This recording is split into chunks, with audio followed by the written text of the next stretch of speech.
Have you ever met a couple who looked perfect on paper but felt empty inside? A husband and wife who showed up to church every Sunday, stayed married for decades, never broke their vows, yet somehow never really connected. There's a kind of death that happens in a marriage without anyone filing papers or packing bags. It happens when two people share the same roof but live in completely different worlds. Throughout the 20th century, Padre Pio of Pietrelcina saw thousands of marriages in the confessional at San Giovanni Rotondo. He heard confessions for 15 hours some days. Between 1918 and 1968, he listened to secrets that no priest wanted to hear and saw things that no human eye was meant to see. And among all the sins he encountered, there was one that troubled him deeply. Not adultery, not violence, but something quieter. Couples who had technically kept their vows but had let their hearts go cold. And when a married man or woman knelt before him, carrying the weight of an emotionally dead marriage, Padre Pio saw both sides of the story at once. But inside their home, the silence was unbearable. The woman fell into a depression so deep she could barely function. She prayed, she cried, she tried everything she could think of to reach him. But nothing changed. He was not having an affair. He was not abusive. He just was not there. He had checked out emotionally, and she was left alone in a marriage that was supposed to be a union, but felt more like a prison. One afternoon, sitting at her kitchen table, she picked up a holy card of Padre Pio. She knew almost nothing about him, but she was desperate. She held the card in both hands and prayed, "Padre Pio, I'm so sad about my marriage. Please wake my husband up. Help him change. Come to him in a dream, or do whatever you need to do to shake him out of this coldness. Show him what he is doing to me. Save our marriage." That same night, her husband had a dream. In the dream, he was standing in a large empty room. The walls were bare, there was no furniture, and then he saw a man in a brown capuchin habit walking toward him. The man's face was serious, his eyes were piercing. He stopped directly in front of the husband and stared at him without saying a word. The silence in the dream felt heavier than any silence the man had ever experienced in his waking life. Then Padre Pio spoke. "Your wife is suffering. You're killing her slowly. Every day you ignore her, you wound her. You're faithful in body but absent in heart. That is not marriage. That is abandonment." The dream ended. The man woke up sweating. His heart was pounding. He had never seen Padre Pio before. He did not even know who he was. But the face from the dream stayed with him all morning. When his wife showed him the holy card later that day, he nearly dropped it. That is him. That is the man who spoke to me. They had each other. Saint for decades. And Alberto D'Appolito's collection Padre Pio Memories, Experiences, Testimonials, compiled in San Giovanni Rotondo in 2013 with eyewitness interviews. These are not generic hagiographies. These are the voices of people who knelt in his confessional and lived in his orbit. Now back to the story. You can be faithful and still destroy a marriage. Fidelity is not just about what you do not do. It is about what you do. A husband who never cheats but never engages is still breaking his vows. A wife who stays home but gives her husband nothing but silence and resentment is still abandoning him. Husbands who worked long hours and convinced themselves they were providing for their families but were really just hiding. Wives who kept the house spotless and cooked every meal but refused to speak to their husbands for days at a time. Couples who slept in the same bed but had not had a real conversation in months. You could hide it from your neighbors, from your family, even from your priest if he was not paying attention. But you could not hide it from Padre Pio. He saw it immediately, and he confronted it. You have not spoken a kind word to your wife in 3 months. You come home, you eat, you read the paper, you go to bed. She lives in your house like a servant. You're committing a sin of omission every single day, and you think God cares about your distracted prayers? Not a business arrangement, not a contract for food and shelter. It is a sacrament, a living union. You're starving her soul, and you do not even see it. Go home, speak to her, ask her how she is, listen when she answers, and do not come back to this confessional until you have made a real effort to love her the way Christ loves the church. But that confrontation saved his marriage. Padre Pio did not give him a penance, he gave him a mission, and the man took it seriously. They were learning that marriage was a performance, a social obligation. A box you checked off so people would not talk. They were not seeing love. They were seeing duty without warmth, faithfulness without affection. And that kind of example could poison a child's understanding of love for the rest of their life. He told one woman, "Devotion must not become an obstacle for your domestic occupations. You will dedicate your free time to God. But first, you must fulfill your duties at home. The effort to be agreeable is charitable, and charity is always precious." He was telling her that holiness was not about escaping into prayer and leaving your spouse to manage alone. Holiness was showing up, being present, being kind, even when you were tired, even when you did not feel like it. But do not make him feel inadequate, because his prayer life does not match yours. That is pride, not holiness. Marriage is not about making your spouse into a saint. It is about becoming a saint by loving the person God gave you. She had met him when she was 18 years old and suffering from a serious illness. Padre Pio had healed her with a touch and told her, "Do not worry about anything. Years later, she married and had children. And then the trials began. She discovered that her husband was unfaithful. One of her children became addicted to drugs. The pain was overwhelming. In the dream, she was standing in a field, and in the distance, she saw Padre Pio. He was running toward her, not walking, running. When she woke up, she understood immediately. Padre Pio knew what she was going through. He was interceding for her, and even though she was suffering, she was not alone. That dream gave her the strength to keep going. She did not leave her husband. She stayed. She prayed. She fought for her family. And slowly, things began to change. Her husband repented. Her child recovered. The dream had not taken away the suffering, but it had reminded her that suffering was not abandonment. God was still there. He meant that prayer would give you the strength to endure, to keep loving when love was hard, to stay faithful when faithfulness felt impossible. And in marriage, that was everything. But his marriage was falling apart, and he had decided the only solution was to end it. He brought a friend with him to San Giovanni Rotondo, hoping that Padre Pio would give him a blessing. You need to make a confession somewhere else and then come back. You need to repent first. Padre Pio is not going to bless a divorce. Padre Pio also dealt with marriages that were genuinely destructive. There was a case where a woman came to him seeking advice about whether to divorce her husband. The husband had mistreated her for years. The marriage was, in the words of the family, an absolute disaster. The woman believed divorce was her only option. Padre Pio disagreed. He told her family member this marriage should not be dissolved. She should stay. The woman wrote Padre Pio a long letter pouring out her pain. She had not sent it yet when her husband showed up at her door. He had been to see Padre Pio too, and Padre Pio had told him to go home and reconcile with his wife. The husband was ashamed. He did not think she would believe him.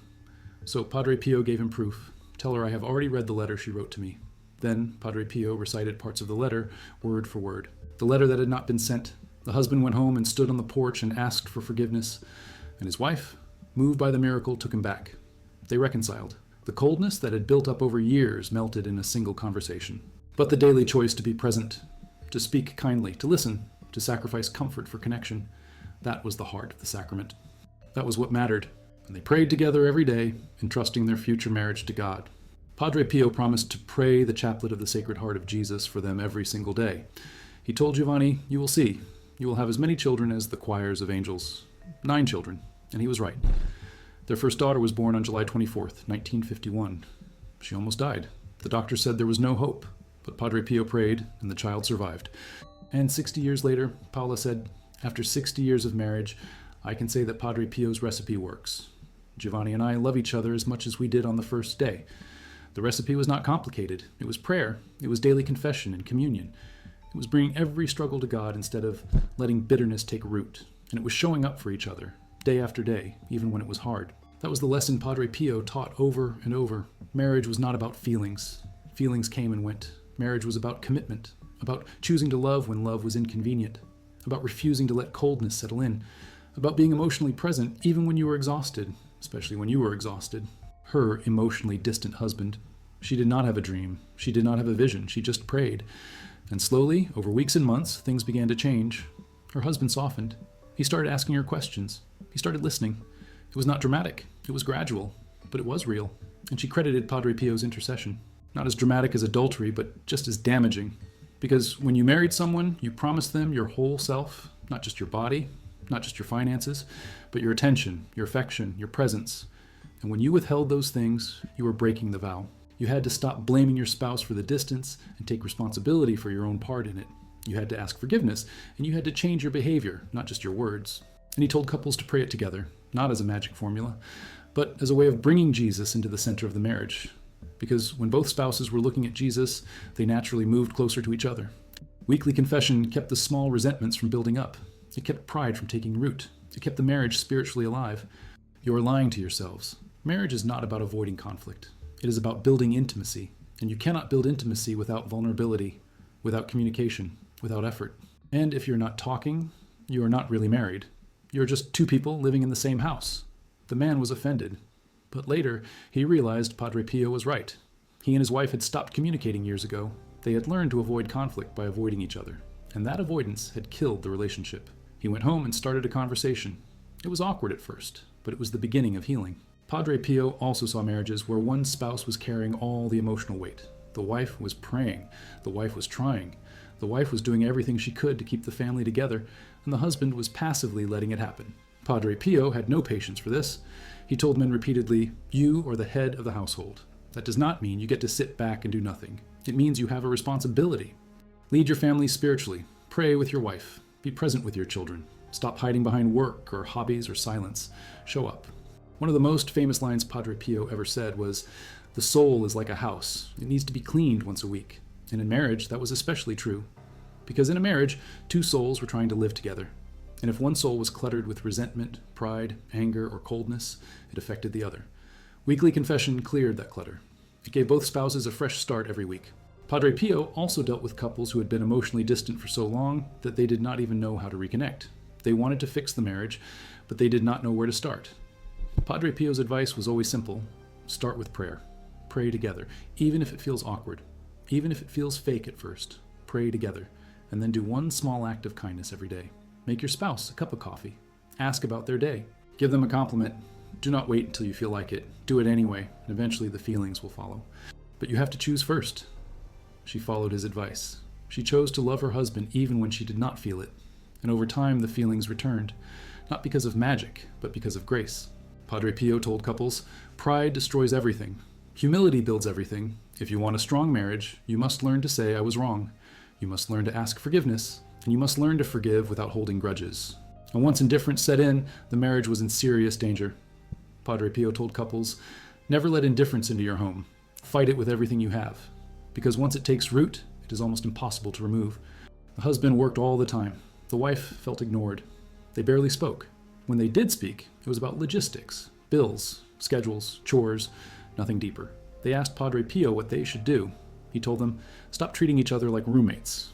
You are not business partners. You are husband and wife. Act like it. Go on a walk together. Have a conversation that is not about the children or the house. Remember why you fell in love in the first place. And pray. Pray together every night before bed."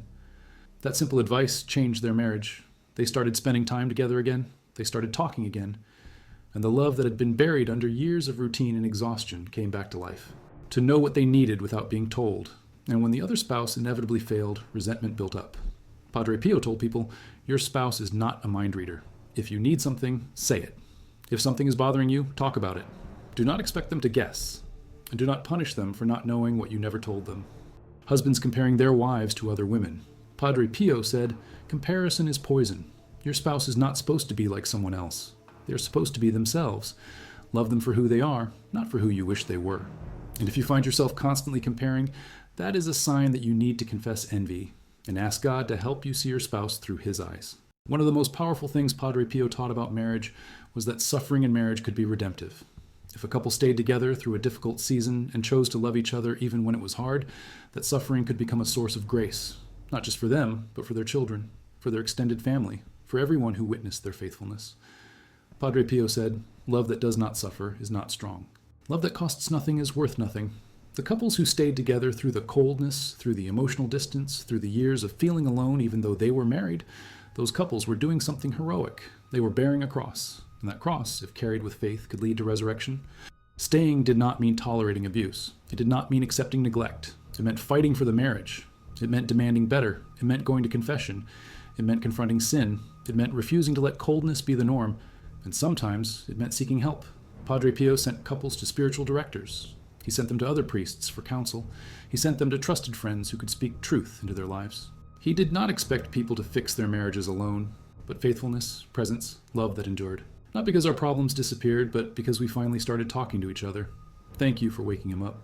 That exchange captured everything Padre Pio believed about marriage. The problem was not that people did not know what to do. The problem was that they had stopped doing it.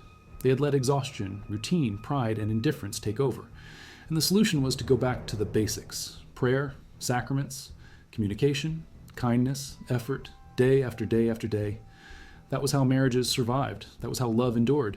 In 1968, just days before his death, Padre Pio wrote his last known letter. It was addressed to Pope Paul VI. The Pope had just published the encyclical Humanae Vitae, which reaffirmed the Church's teaching on marriage and family life. Many Catholics, even some priests, were publicly dissenting. Padre Pio wrote, "I know that your heart is suffering much these days for the lack of obedience of some, even Catholics, to the high teaching that you are giving us. I offer you my prayers and daily sufferings as a small contribution, so that God may give you comfort with his grace to follow the straight and painful way in the defense of eternal truth. In the name of my spiritual children and the prayer groups, I thank you for your clear and decisive words that you pronounced in the encyclical. And I reaffirm my faith, my unconditional obedience to your illuminated directions. And he believed that the path to a happy marriage was not found in the culture's shifting opinions, but in the unchanging truth of the gospel. Not by performing dramatic interventions every time, but by telling the truth, by confronting sin, by calling couples back to their vows, by reminding them that love was a choice, not a feeling, by showing them that faithfulness meant more than just staying married. It meant being present. But they had something real. They had intimacy. They had connection. They had love that deepened over time instead of fading. And they credited Padre Pio's intercession. One of the most haunting testimonies about Padre Pio came from a widow who had lost her husband to cancer. The husband had left her for another woman years earlier. He had abandoned his family. And then, near the end of his life, he wanted to reconcile. He went to Padre Pio for the sacraments. Padre Pio gave him the last rites. The man died. And the widow came to Padre Pio and asked, "Where is his soul?" Padre Pio told her the truth. "Your husband's soul is condemned forever. When receiving the last sacraments, he concealed many sins. He had neither repentance nor a good resolution. He was a sinner against God's mercy because he said he always wanted to have a share of the good things in life and then have time to be converted to God." The widow was devastated, but she understood. Her husband had lived his whole life emotionally absent, first from his marriage, then from his faith. And in the end, he had tried to reconcile without truly repenting. Padre Pio had seen through it. He could see the state of the soul, and he knew that some people would change and some would not. One person willing to choose love when love was hard, and that choice could change everything. A choice that transformed ordinary actions into something sacred. And in marriage, that meant showing up every day, being present, being kind, refusing to let coldness win. Giovanni and I had so many struggles. We could not have children at first. Our daughter almost died. We had financial difficulties, but we prayed together every day. We went to confession together. We brought everything to God. And Padre Pio prayed for us. That is what saved us. Not the absence of trials, but the presence of grace. In it, he recounted all the times Padre Pio had intervened in his life. The blessing at his wedding, the promise of 9 children, the miracle that saved his daughter, and the daily prayers that kept his marriage strong. He wrote, "Padre Pio taught me that holiness is not complicated. It is simple. You pray, you work, you love your wife, you raise your children, you serve God in your daily duties. That is all. But you must do it with your whole heart, not halfway, not when it is convenient, but every day, with everything you have." These were the acts that built a strong marriage. These were the moments when love became real. Do not give up. The letters stopped in 1968, the year he died. But the stories did not. People continued to pray to him. They continued to ask for his intercession. And they continued to report miracles. Marriages saved, coldness melted, love restored. We were living like enemies. I asked Padre Pio to help us. That night, my husband came to me and apologized. He said he did not know why, but he felt like he needed to say sorry. We talked for hours. It was the first real conversation we had had in months. I know Padre Pio was praying for us. I know he helped us. The intercession continued. The miracles continued. And the lesson remained the same. Marriage required effort. It required humility. It required grace. But if you were willing to fight for it, God would give you the strength to endure. The final testimony comes from a priest who worked alongside Padre Pio for over 20 years, Father Joseph Pius. He said, "Padre Pio saw more marriages than most priests will see in a lifetime, and he never gave up on any of them. Even when a couple seemed hopeless, he kept praying, he kept pushing, he kept calling them back, because he believed that God could restore anything, even a marriage that had been dead for years. I saw him do it over and over. Couples who came to him broken left with hope, not because he gave them easy answers, but because he gave them the truth. And the truth, when spoken with love, has the power to heal. If your marriage is struggling, if you feel emotionally distant from your spouse, if you have been faithful in body but absent in heart, there is hope. Not because you are strong enough to fix it on your own, but because God is strong enough to fix it through you. All you have to do is ask, all you have to do is try, and all you have to do is refuse to let coldness be the final word. Padre Pio saw the danger of emotional absence because he saw the souls behind the masks. He saw the husband who convinced himself that working long hours was love. He saw the wife who convinced herself that silence was strength. And he told them both the same thing. You are wrong. Love is presence. Love is effort. Love is choosing to engage even when engagement is uncomfortable. And if you will do that, if you will choose love day after day, your marriage will not just survive, it will thrive. Not as separate virtues, but as a single woven cord. As long as a couple held onto that cord, nothing could destroy them. Not hardship, not suffering, not even coldness. Because love, when rooted in God, was stronger than anything.